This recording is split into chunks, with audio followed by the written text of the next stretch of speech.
ঢাকা বরিশাল মহাসড়ক অবরোধ করে মাদারীপুরে বিক্ষোভ মিছিল করেছে বিএনপি থেকে মনোনয়ন প্রত্যাশী ও জেলা বিএনপির সাবেক সচিব জাহানদার আলী জাহানের কর্মী সমর্থকরা। রবিবার বিকেলে রাজ্যের উপজেলার বাস স্ট্যান্ড এলাকা থেকে বিক্ষোভ মিছিলটি শুরু হয়ে রাজ্যের বড় ব্রিজের ওপরে গিয়ে অবরোধ করা হয়। এ সময় ব্রিজের ওপর দাঁড়িয়ে বক্তব্য দেন নেতাকর্মীরা।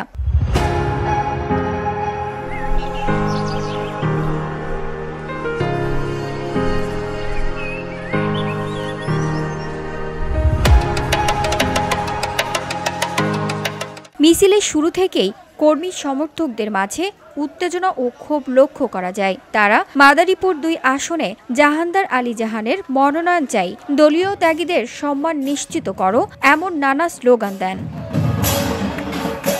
এ সময় তারা দলের হাইকমান্ডারের কাছে অবিলম্বে জাহানদার আলী জাহানকে মনোনয়ন দেওয়ার জন্য জোর দাবি জানান, নাইলে আগামীতে আরও বড় ধরনের কর্মসূচির ডাক দেবেন বলে হুঁশিয়ারি দেন। এদিকে বিক্ষোভ মিছিলের কারণে ঘণ্টাব্যাপী সড়কে ২ পাশে যান চলাচল বন্ধ হয়ে যায়, ফলে ভোগান্তিতে পড়ে যাত্রী ও যানবাহনগুলো।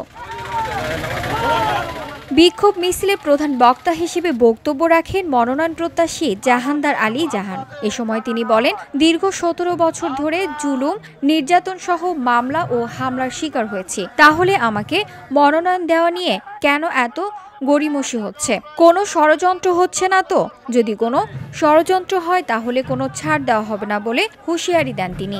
আমি আপনাদের পক্ষ থেকে বলতে চাই, আজকে হিন্দু ভাইরা বোনেরা আসছেন, তাদেরকে আমি অভিনন্দন জানাই।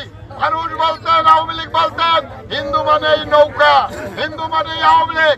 আজকে আমরা দেখেছি, আমরা আমগিরাও গিয়েছি, কদমবাড়ি গিয়েছি, বাজিতপুরে গিয়েছি, খাইলায় গিয়েছি, বদরপাশায় গিয়েছি, ইসুফপুরে, কবিরাজপুরে, বহু জায়গায় গিয়েছে। উন্নয়নের ছোঁয়া হয় নাই। আজকে বেগম খালেদা জিয়ার নেতৃত্বে আগামীতে সরকার গঠন করা হবে। এই সরকারের প্রতিনিধিত্ব করার জন্য আজর মাদারীপুর ২ আসনে একজন আমাদের প্রার্থী নির্বাচিত করার দরকার। এ সময় তিনি দলের হাইকমান্ডারের কাছে অনুরোধ করে জানান, আমাকে কাজ করতে বলে এখন কেন এত বিলম্ব করছে? কোনো ষড়যন্ত্রকারীদের কথায় কান ভারী করবেন না।